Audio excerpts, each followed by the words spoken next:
Hello friends, स्वागत है आपका आपके अपने चैनल स्टडी विद कविता में। आई होप कि आप सब बहुत अच्छे होंगे, स्वस्थ होंगे, मस्त होंगे। तो जैसे कि फ्रेंड्स हमारा चल रहा है टॉपिक कॉटन, और कॉटन को हम पीछे पढ़ चुके हैं, उसका हिस्ट्री पढ़ चुके हैं।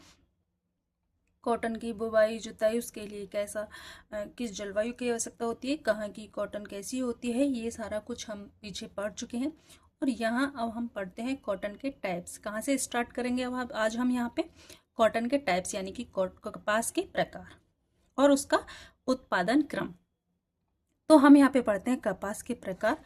विश्व के अधिकांश भाग में अपलैंड कपास उत्पादित किया जाता है। कैसा अपलैंड कपास उत्पादित किया जाता है? विश्व के अधिकांश भागों में अपलैंड कपास उत्पादित किया जाता है।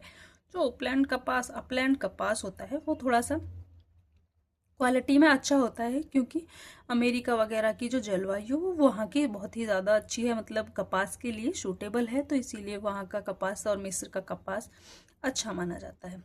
यह कपास तंतु जो ये कपास का जो तंतु होता है थोड़ा सा सफ़ेद, मतलब इसकी जो क्वालिटी होती है थोड़ी अच्छी होती है, मजबूत होता है,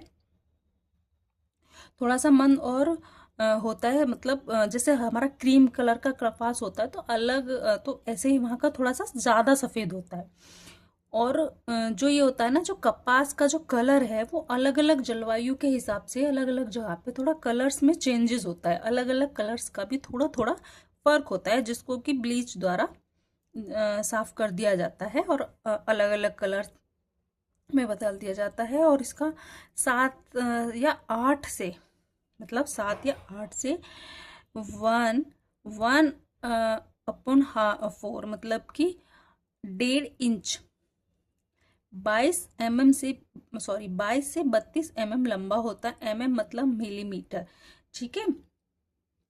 तो ये हमारा 7 8 से 1.5 इंच लंबा होता है। और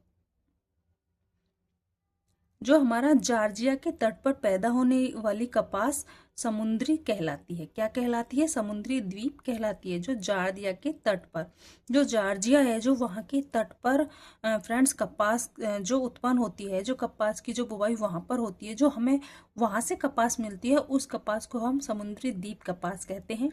इसका क्वेश्चन कैसे बन सकता है? ये क्वेश्चन अगर बनता है इस टाइप का तो उसमें ये पूछा जाएगा कि जो जॉर्जिया के तट पर पैदा होने वाली कपास होती है वो कपास क्या कहलाती है और उस कपास को क्या कहा जाता है। तो उसमें 4 आपको ऑप्शन दे दिए जाएंगे, जैसे कि एक ऑप्शन में होगा समुद्री द्वीप, अपलैंड कपास, मिस्री कपास या फिर पिम्पा कपास। तो इस तरीके से आपको 4 ऑप्शन दे दिए जाएंगे, तो वहां पे हमको लगाना है समुद्री द्वीप कहलाती है। हालांकि इस टाइप का कंटेंट आपको यूट्यूब पर और कहीं भी नहीं मिलेगा, इस टाइप के इसको कोई भी नहीं पढ़ाता है, बट मैंने इसमें ये कराया है ताकि एक पॉइंट भी, एक क्वेश्चन भी किसी का छूटे नहीं। और जो है ये मिस्र में जो कपास होती है उसको मिस्री कपास बोला जाता है। अमेरिका में जो कपास बोई जाती है उसको पिम्पा कपास के नाम से भी जाना जाता है। तो अमेरिका में कौन सी कपास बोई जाती है? पिम्पा। कौन सी? पिम्पा कपास बोई जाती है। फिर हमारा आता है भारत, चीन, ईरान, जापान। ये हमारे एशियाई कंट्री हैं, एशियाई देश हैं, तो इनको जो बोला जाता है वो एशियाई कपास के नाम से जाना जाता है। ये विश्व स्तर की बातें हैं कि अलग अलग कंट्रीज में अगर अलग अलग के बारे में पूछने लगे तो कहाँ के कपास को किस नाम से जाना जाता है। हालांकि यहाँ पे हमारी ही कंट्री, हमारे ही कपास के बारे में पूछा जाएगा, पर फिर भी मैंने विश्व स्तर का थोड़ा सा करा दिया है। फिर है हमारा कॉटन का उत्पादन क्रम, यानी कि कॉटन को कैसे कैसे बोया जाता है। तो सबसे पहले तो हमारे इसमें अगर हम देखें तो उसको बीज को बोना, फिर उसको उगाना, तो ये सब होता है हार्वेस्टिंग। तो फिर उसके बाद हम लेकिन यहाँ से स्टार्ट करते हैं हार्वेस्टिंग से, जबकि हमको कोई एकत्र करना, गैदरिंग ऑफ पॉट्स। क्या है? गैदरिंग ऑफ पॉट्स, यानी कि कोई एकत्र करना। कपास के फूल झड़ जाएं, उसके कोई पोर्ट्स निकल आते हैं। यदि सही समय पर ना तोड़कर अलग ना किया जाए तो कॉटन बॉल भूमि पर गिर पड़ेगा और गंदा हो जाएगा। इसका मतलब है कोई करना है कि जब कपास के फूल झड़ जाते हैं तो क्या होता है कि उसमें से कोई निकलते हैं, उसमें से वो पोर्ट्स उसका बन जाता है, जिसमें से कि वो क्या होती है, फूट कर कपास निकलती है, एकदम कपास निकलने के बाद हम उसको तोड़ लेते हैं।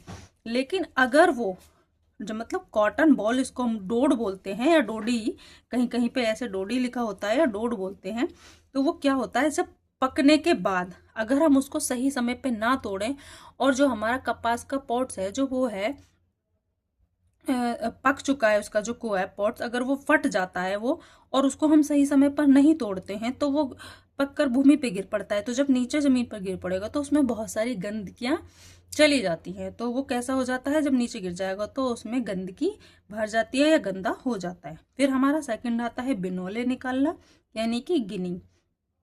गिनिंग में हमारे रेशों को बीज से अलग करते हैं। गिनिंग में हम क्या करते हैं, जैसे कि जब आपने देखा होगा कि जब गांव में किसी के अगर रुई या हम ऐसे कपास लेके आए बूता है, तो वहां पे कहते हैं जहाँ रजाई भरवाते हैं वहां पे, या फिर इनको कूटा जाता है, मतलब कि इसको धुना धुना जाता है। गाँव में कह देते हैं कि रुई धुनवाने गए, रुई धुनी जाती है, तो उसको धुना जाना भी ऐसे गांव में बोल देते हैं। तो वो क्या होता है, बिनोले निकालने की गिनिंग, जो कि जिससे कि रेशों को अलग किया जाता है और उसमें से बीज को निकाल दिया जाता है, जिसके बीज को क्या कहते हैं, बिनोले बोलते हैं। क्योंकि हमारे जो पशु होते हैं उनको खिलाने के काम में आते हैं हमारे बिलोने। ऑयल भी निकाला जाता है उसमें से, और वो पशुओं के चारा भी होता है एक तरीके से। फिर आता है हमारा बिलिंग, गांठे बांधना। बिलिंग में क्या होता है, गांठे बांधना। जो हमारे रेसे हैं, जो हमने बीज और रेसों को अलग अलग किया है, फिर हम इसके रेसों को अलग करके उसको दबा के यानी कि चपटा करके थोड़े टाइट गांठे बांध लेते हैं। उसको एक जगह इकट्ठा कर लेते हैं, उसकी टाइट गांठे बांध लेते हैं। फिर आता है हमारा शॉर्टिंग। शॉर्टिंग में होता है कपास के रेशे की छटाई करना। शॉर्टिंग मतलब कपास के रेशे को छांट लिया जाता है और मिक्स कर लिया जाता है, छोटे रेशों को जैसे एक तरफ और बड़े रेशे को एक तरफ, लंबाई और गुणवत्ता के आधार पर। क्या होता है, लंबाई और गुणवत्ता के आधार पर उसको अलग अलग छांट लिया जाता है। उसके बाद ओपनिंग। ओपनिंग में ब्लो रूम भी इसको बोलते हैं, क्या, ब्लो रूम।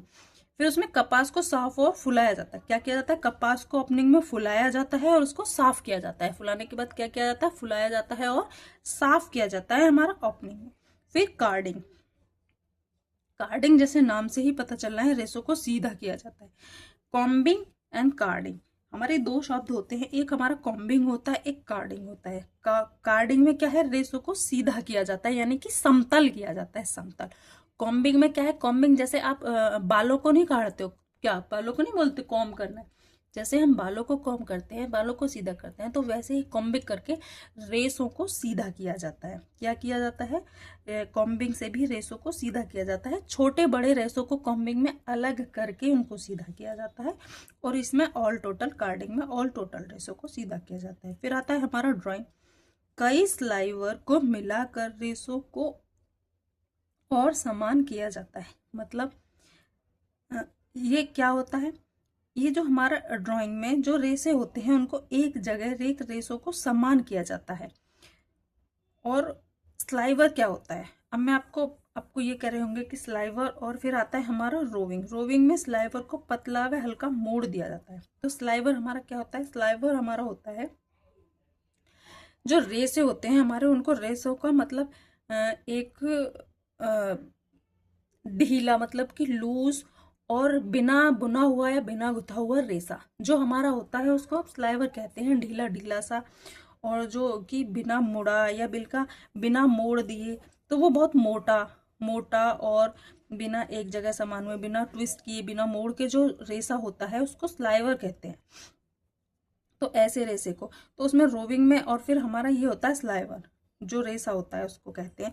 फिर हमारा जो रोविंग होता है, रोविंग होता है कि जब हम उसमें थोड़ा सा, उससे मजबूत होता है, मतलब उसमें थोड़ा सा मोड़ दे दिया जाता है स्लाइवर में, और उसको थोड़ा सा उससे मजबूत कर दिया जाता है। वो पहले हल्का मोटा था और हल्का था और मतलब बहुत ढीले ढीला बंधा हुआ था, लेकिन यहाँ पर जब उसको मोड़ दे दिया जाएगा तो वो थोड़ा सा हार्ड हो जाता है। तो स्लाइवर को पतला व हल्का मोड़ दिया जाता है।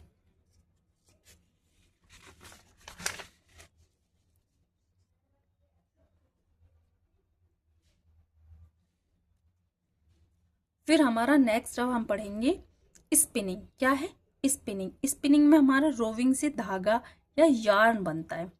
फ्रेंड्स, सबसे ज्यादा जो कंफ्यूजन होता है हमें बार बार पढ़ने के बाद भी, वीविंग और स्पिनिंग, ये दो ऐसे शब्द हैं जो कि कंफ्यूजिंग रहते ही हैं।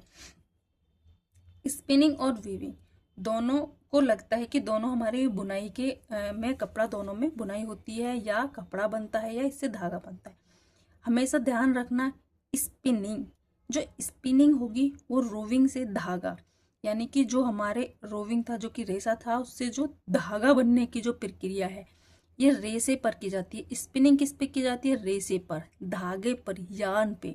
स्पिनिंग किस पे की जाती है? धागे पर, यानी कि यान पर। ये ध्यान रखना है, उस पे की जाती है हमारी रेसे पर स्पिनिंग। और वीविंग हमारी हमेशा वीविंग, या इसको फिर हम निटिंग भी बोलते हैं। निटिंग मतलब निडिल, मतलब कि सुई। निटिंग का मतलब क्या होता है? सुई। जो काम बुनाई का जो काम होता है, जो हम वीविंग करते हैं, सुई का जितना भी काम होता है, धागे से कपड़ा बनाया जाता है, ये काम हमारा किस पर होता है? कपड़े पर। क्योंकि ये सुई के माध्यम से काम हो रहा है हमारा। किसके माध्यम से हो रहा है? सुई के माध्यम से हो रहा है, तो ये हमारा कपड़े पर होता है। क्या होता है? वीविंग, कपड़े, धागे से कपड़ा बनाया जाता है, और स्पिनिंग में रेसे से धागा बनाया जाता है। स्पिनिंग धागे पर की जाती है, यान बनता है रेसे से, और वीविंग हमारा धागे से कपड़ा बनता है। फिर आती है हमारी फिनिशिंग। फिनिशिंग वैसे इसमें फिनिशिंग में जो हमारा कपड़ा मुलायम व चमकदार और टिकाऊ बनाया जाता है।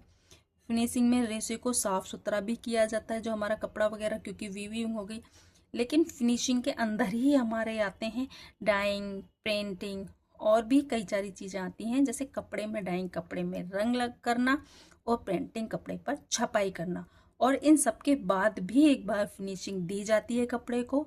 जितनी भी सारी प्रक्रियाएं करने के बाद जो थोड़ा बहुत कुछ रह जाता है, तो वो फिनिशिंग से कपड़े को मुलायम, कप चमकदार और अच्छा टिकाऊ बना दिया जाता है, और उसके बाद कपड़ा तैयार हो जाता है। फिर वो पूरी तरह से टेक्सटाइल, यानी कि पहनने योग्य बन जाता है। फिर हमारा देखिए, मैंने यहाँ पे इसको एक ऐसे लाइंस में भी लिख दिया है कि इनका, क्योंकि क्रम पूछ लिया जाता है एग्जाम्स में, तो picking, ginning, baling, opening, carding, combing, drawing, roving, spinning, weaving, dyeing और फिनिशिंग। इसके बाद फिर हम थोड़े से मैंने नोट्स में लिखा है, जो कि मेन पॉइंट्स ज़्यादा है, बार बार रिपीटेड होते हैं, जो कि बार बार क्वेश्चंस में शब्द पूछ जाते हैं, तो उन शब्द को मैंने कुछ इस तरह से लिख दिया है। जैसे गिनिंग, गिनिंग क्या है? बीज अलग करना। क्या है? रेसे से बीज को अलग करना। कार्डिंग, रेसे सीधे करना। कार्डिंग में क्या होता है? रेसे को सीधा करना। स्पिनिंग, धागा बनाना। और वीविंग, कपड़ा बनाना। तो ये दो शब्द भी आप जरूर याद रखना, स्पिनिंग धागा बनाना, वीविंग कपड़ा बनाना, कार्डिंग रेसे सीधे करना, और कॉम्बिंग में भी हम रेसे को सीधा करते हैं। क्या करते हैं? कॉम्बिंग में भी रेसे को सीधा करते हैं। उसमें हम छोटे और बड़े रेसों को अलग अलग करते हैं, अलग अलग करके उनको सीधा करते हैं। तो फ्रेंड्स, आज के लिए हमारा हम इतना ही है। आज हम अपनी इस वीडियो को यहीं पर ख़त्म करते हैं। और हाँ, इस चैनल्स को ज़रूर सब्सक्राइब करना, लाइक करना, और ज़रूर इधर उधर शेयर करना। आप ऐसा ही कंटेंट चाहते हो तो बेल आइकन ज़रूर दबाना, और प्लीज़ सपोर्ट करना मुझे, ताकि मेरी हिम्मत बने और मैं आपके लिए ऐसा कुछ अपना हैंड रिटन पूरा एक तरफ से आपको कंटेंट दूँ, तो मुझे भी बहुत अच्छा लगेगा। चलिए, आप मिलते हैं हम नेक्स्ट वीडियो में। आज के लिए इतना ही। Thank you.